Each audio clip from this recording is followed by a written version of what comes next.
أعوذ بالله من الشيطان الرجيم بسم الله الرحمن الرحيم الحمد لله رب العالمين والصلاة والسلام على أشرف الأنبياء والمرسلين وبعد. Bienvenue à vous mes frères et sœurs dans cette vidéo où nous allons étudier le 13e cas de la série des falsifications habashiyya. Celle-ci est particulière, c'est la première falsification dont j'ai eu connaissance de la part des Ahbash.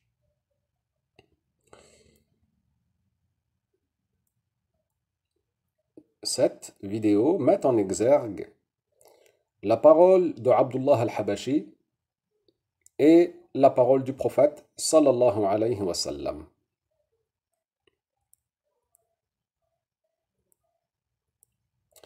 En effet, dans le Bourya, Abdullah al-Habashi nous dit, comme sa parole ta'ala en sens, et demande le pardon pour ton dhanb et celui des croyants et des croyantes.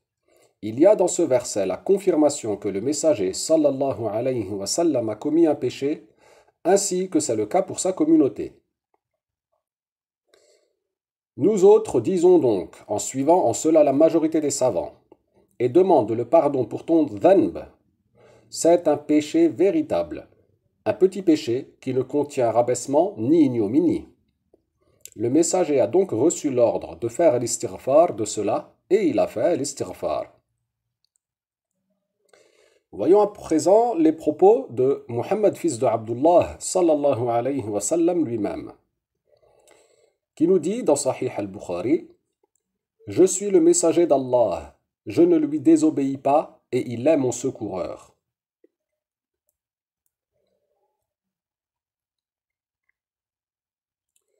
Vous pouvez trouver la parole de Abdullah al-Habashi dans son livre Buryat al-Talib en pages 92 et 93. Vous pouvez trouver la parole du prophète sallallahu alayhi wa sallam dans Sahih al-Bukhari. Je vous l'ai mise en exergue et vous donne la référence dans la description de la vidéo. Il y a donc une opposition formelle quant aux propos du messager de Dieu sallallahu alayhi wa sallam et ceux de Abdullah al-Habashi.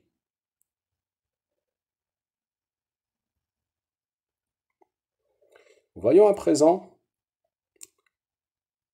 la teneur des propos de Abdullah al-Habashi et ce qu'en a fait son élève Jamil Halim. Et qu'a-t-il fait quant à la parole de l'imam al-Maturidi radiyallahu anhu? Et mettons à côté de cela la parole du messager de Dieu sallallahu alayhi wa sallam. Comment est-il exposé par l'imam de Ahlus Sunnah wal Jama'a Abu Mansour al-Maturidi radiyallahu ta'ala anhu? Nous allons mettre cela en avant.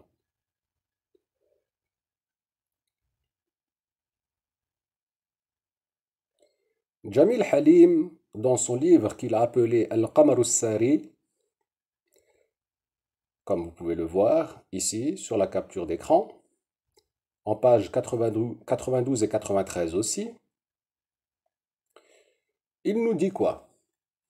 Il nous dit, et vous pouvez le voir ici, le passage auquel je fais allusion, ainsi que cette citation-là de la parole de l'imam Abu Mansour al-Maturidi, radiyallahu anhu. Vous remarquerez que j'ai noté un petit 1 et à noter ici, afin que si jamais je venais à décéder, mes enfants, s'ils venaient à tomber sur ce livre, ne croient pas ce que dit cet énergumène. En effet, ici, il y a un cas très grave qui s'est produit, quelque chose d'horrible.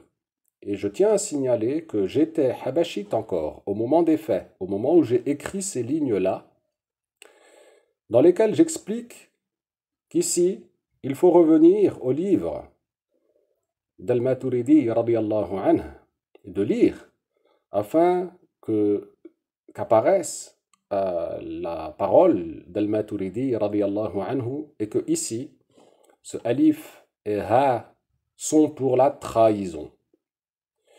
Ainsi, vous autres les ahbash, vous pourrez comparer votre réaction à la mienne sachant que j'étais habachite au moment des faits. Et je tiens aussi à souligner qu'au moment même où je fais cette vidéo, les Ahbash sont en train de festoyer pour commémorer la naissance du messager de Dieu sallallahu alayhi wa sallam. Faisant fi de toutes les remarques et de toutes les fois où on a attiré leur attention sur cette problématique extrêmement grave.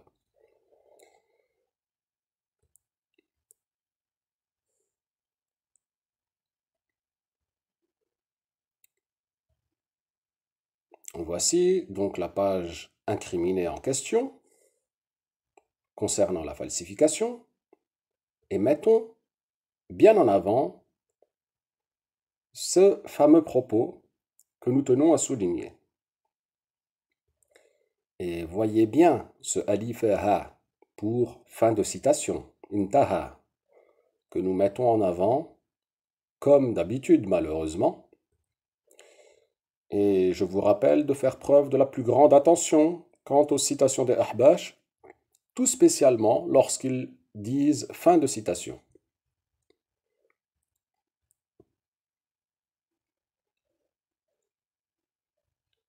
Voilà ce que dit Jamil Halim le falsificateur dans son livre en pages 92 et 93. Il y a dans ce verset la confirmation que le messager sallallahu alayhi wa sallam a commis un péché, ainsi que c'est le cas pour sa communauté. Nous autres disons donc, en suivant en cela la majorité des savants, et demande le pardon pour ton dhanb. C'est un péché véritable, un petit péché qui ne contient rabaissement ni ignominie. Le messager a donc reçu l'ordre de faire l'istighfar de cela, et il a fait l'istighfar. L'imam Abu Mansour al-Maturidi a dit dans son livre Ta'wilat Ahli Sunnah, textuellement, et il est possible à son sujet qu'il ait fait un dhanb et qu'il lui ordonne de faire l'istighfar pour celui-ci. Mais nous ne savons pas lequel. Et il ne nous est pas demandé de recenser les dhanb des prophètes, alayhimus salam, ni de les mentionner. Fin de citation. Mais les prophètes, s'il leur arrive de commettre quelques petits péchés, et ensuite il continue dans son explication qui mène à déclarer que les prophètes commettent donc des petits péchés véritables dans la signification de ces propos. Donc, cette partie-là, c'est ce que vous avez vu de la part de Abdullah al-Habashi. Il a repris textuellement ces propos-là. Ensuite, il a intercalé une citation tronquée avant de continuer toujours par la même façon d'expliquer que les prophètes commettent des péchés, etc. Et donc, la parole de l'imam Abu Mansour al-Maturidi radiyallahu anhu s'est trouvée comme prise en sandwich entre les accusations et les accusations que les prophètes commettent des péchés, et plus particulièrement le messager de Dieu sallallahu alayhi wa ala alihi wa sallam.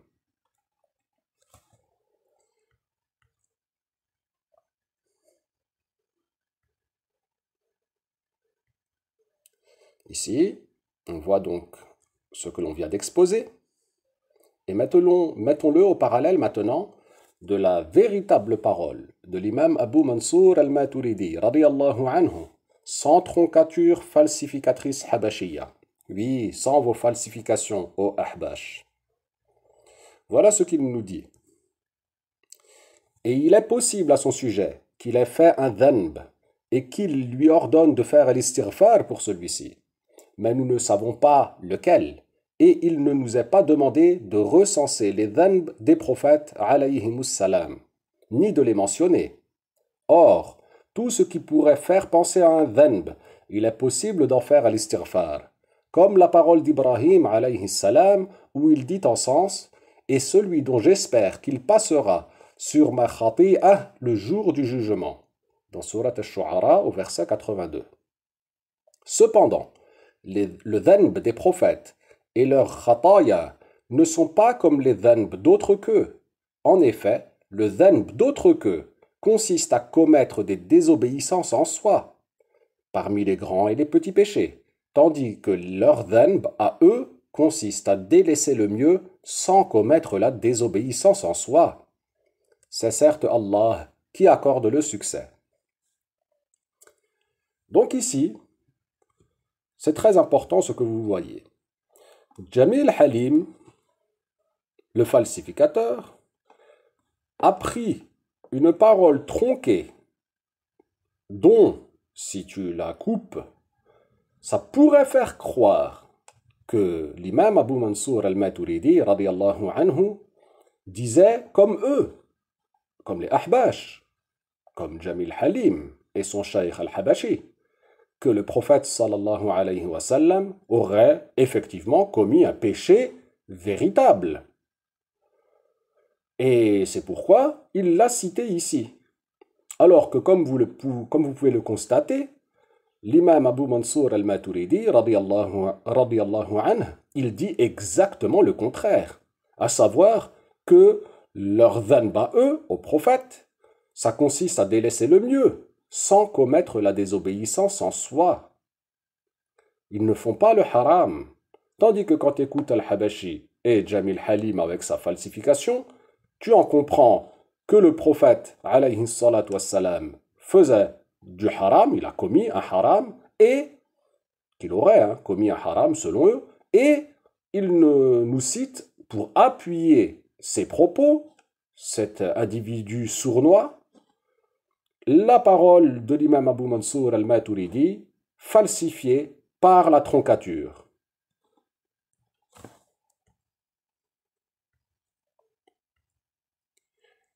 Ici, vous pouvez voir le livre de l'imam Abu Mansour al-Maturidi, radiyallahu anhu, Ta'wilat Ahli Sunnah.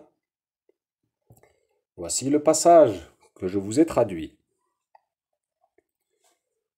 Ici, comme vous pouvez le voir, Jamil il a pris jusque-là, et vous voyez cette virgule-là?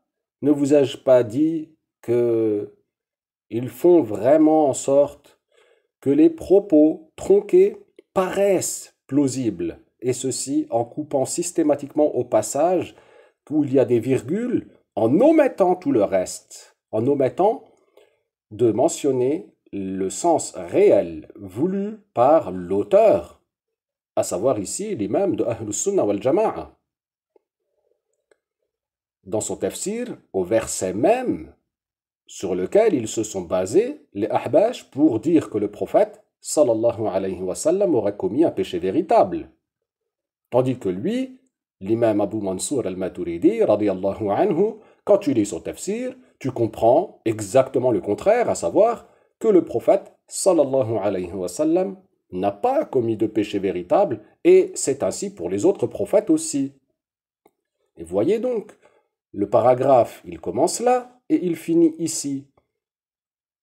Mais s'il continuait après la virgule, il y aurait eu l'exposition de la contradiction qu'il y a entre les propos de l'imam de Ahlus Sunnah et le cheikh Abdullah al-Habashi, l'innovateur, qui a innové cette accusation de péché véritable, innovation au sujet de laquelle il n'a pas été précédé par ses homologues parmi les savants de Ahlus Sunnah.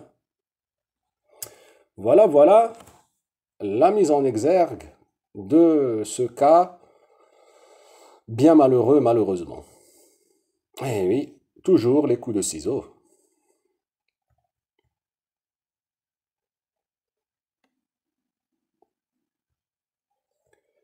Nous avons donc exposé la falsification faite par Jamil Halim du livre Ta'wilat Ahli Sunnah de notre maître Abu Mansour al-Maturidi radiyallahu anhu concernant cette accusation abominable commise par les Ahbash qui festoient en ce moment même, affirmant leur amour pour le messager de Dieu sallallahu alayhi wa sallam. Mais dans cette vidéo, nous voyons bien autre chose que de l'amour pour le messager de Dieu sallallahu alayhi wa sallam.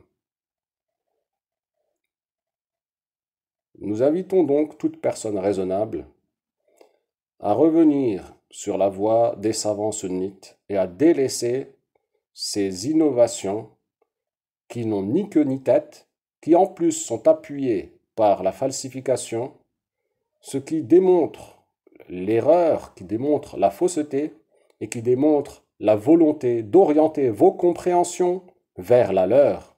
Or, leur compréhension est erronée et il ne convient pas de la suivre ni de les écouter, d'autant plus que des jugements exposés par les savants sunnites font miroiter des cas de mécréance pour ce qui tourne autour de ce sujet-là, et nous en ferons exposition, Inch'Allah, dans les prochains temps. Et nous vous invitons donc à faire preuve de la plus grande prudence et de cesser de croire et de donner votre confiance à ces charlatans. L'affaire est classée, c'est ainsi, ce sont les faits, c'est l'existant. Le renier n'a aucune utilité, il faut regarder les choses en face.